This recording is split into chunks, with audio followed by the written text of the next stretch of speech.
Everybody is talking about the slap chop technique.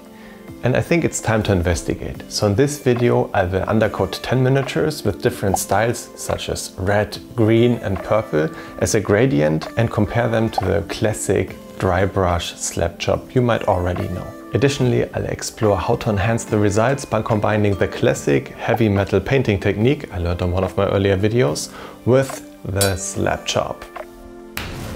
Hi, my name is Toby and welcome to today's paint quest. For this video it's finally time to paint my custom kroot hunting pack I've been working on and kit bashing over the past few months. If you're interested how I created this unique group of space pirates, you can find the links to the videos in the description below. If you're new to this hobby, you might not have heard of the slap chop technique before, so what is it actually?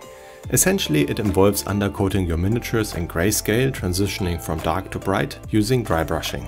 Then transparent colors are applied to paint the miniature.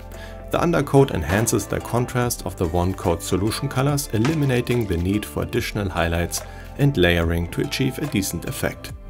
At least that's the theory behind it. I'm also curious to see the effects of different undercoatings and whether slap chop is a reliable technique for continuous improvement for miniature painting. Our test cases will be undercoated with the following. First, we have a completely white base coated miniature, and that's it. The second test subject will be primed black with the classic zenithal highlight, so white sprayed from the top or from a 45-degree angle. The third model will receive the classic slap chop treatment. It will be primed black, then heavy overbrush with dark gray. This is followed by dry brushes of lighter gray values with less and less pressure applied. A final layer of pure white will establish the brightest spots on the miniature. Let's combine the last two techniques with the fourth test model. It will have a zenithal highlight with a light dry brush of pure white afterwards. Now it's time to get really experimental with this. We'll prime the miniature black and then add colors with the airbrush to create a gradient like a zenithal. Then we'll give the mini a dry brush with white for the highlights. Our three test subjects are going to be red, green and purple. Okay, time to add some color to our minis. For the best comparison, we should use the same color scheme for most of them. Since we are painting kroot, green will be one of the main colors. We'll use hardened leather for the leather parts and paint the spiky hair in blood red. For the metallics we'll use lead baker and later shade them in a second step. Most miniatures are painted in a matter of minutes, making the process really fast. I noticed that the most time-consuming part was painting the metallics, especially due to the additional step of shading. So our first painting phase is complete. Now let's make some comparisons. First, let's have a look at the pure white one. The colors are quite bright and popping, but compared to the zenithal one over here, the pooling is a little bit more visible, I think, and I like the contrast more on the right one. Now let's compare this with the classic slap chop undercoat. Also a very nice contrast and less visible pooling. So far my favorite, I have to say. But we still have the zenithal with the dry brush on top to compare to. This also yields a fantastic result. I must say maybe this beats the classic undercoat because of the speed of the undercoating itself. No color switching needed while dry brushing, just a pure zenithal and white dry brush, that's it. So for me I think that's the winner. Let's have a look at the experimental ones. I basically used the same color scheme, the same colors as with the other miniatures, and I must say, now that they're finished, I'm a little bit disappointed with the results. The colorful undercoats just led to a really dark finish of the colors, with no variation in brightness of the applied colors. It's more of a kind of splashy finish, I have to say, so I can't really recommend either of these colors.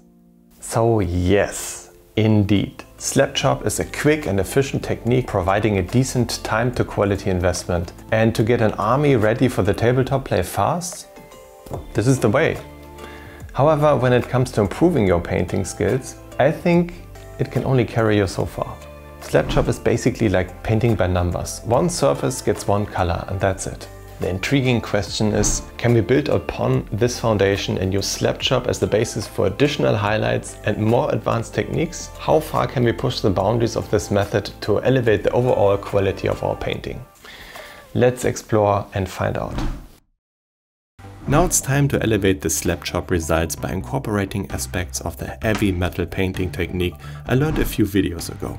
The first model we'll be working on is this kroot sniper, and I've set a time limit of 8 hours for this. I'm particularly fond of this conversion I did a few months back, transforming a regular kroot warrior into a sniper inspired by the new kroot sniper from the Hunter kill team.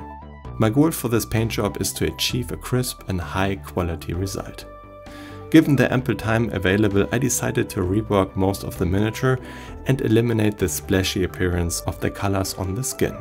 I focused on creating more precise shadows using recessed shading and added multiple layers of highlights to achieve a refined look. The heavy metal painting style is undeniably time consuming, especially with multiple passes needed to achieve sharp highlights on the edges. For instance, the Terminator model I painted a few weeks ago required over 40 hours to be complete. In comparison, painting on top of the slab chop was significantly faster, but it's essential to acknowledge that the style of the miniatures also plays a significant role in the overall time investment. By the way, if you have been enjoying the video so far and you believe I have earned a like, please go ahead and hit the thumbs up. Your support means a lot to me and also helps YouTube recognize that you enjoy the content. Thank you. Reducing the painting time even further, I decided to take on the 2-hour challenge. With this limited time frame, I needed to be more efficient in my approach and avoid unnecessary blending. I give the Mini an overall layer of highlights. The head as the focal point gets some extra attention. With some spare time left, I decide to add another layer of highlights to the edges of the armor, because it's so prominent, having him look like a space marine, so the blue really pops, giving it another edge highlight. Indeed, the 2-hour challenge resulted in a decent trade-off between time and quality. A single layer of highlights on the most colors with additional attention given to the most important parts like the head allowed for a quicker completion while maintaining a satisfactory level of detail. Now let's see the results of the 1-hour challenge. With such a short time frame, I focused on adding highlights only to the most significant edges of the Mini and concentrate on the strong focal point, which is the head, where the viewer naturally seeks eye contact. So what do you think? Which one is your favorite and which time to value ratio was the best? I like the 2-hour model the most. I think for a skirmish game this could give you a painted set of models really quickly with awesome results. The 8-hour treatment would only be something for special characters maybe, depending on how much stuff you have to paint, I guess. Before we look at the whole hunting pack all done and finished, let's have a conclusion of the experiments and slab chop. Again, I think slab chop is a really good technique to paint things fast. I also believe that it can improve your highlighting when you focus on that.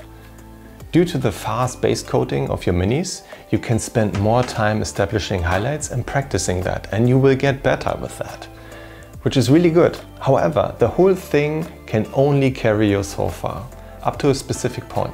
All I want to say is, if you want to improve in painting, continue to try new things. If you do the same thing over and over and over again, the returns of that will get smaller and smaller and smaller. So to come back to the provocative title and question of this video, will slab chop improve your painting skill? Yes, and kind of no, because it will only take you so far. But to be fair, slab chop never promised that. And now let's have a look at the entire kill team painted with slab chop with lots of highlights on top.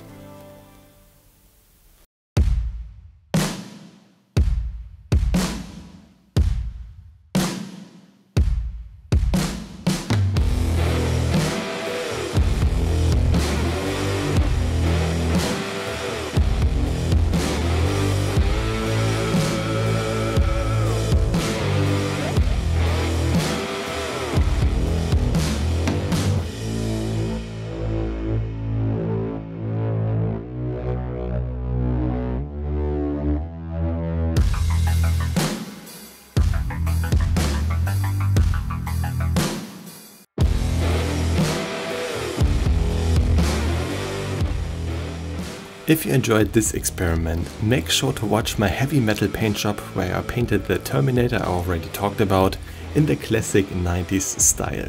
That was an unbelievable painting experience and so much fun.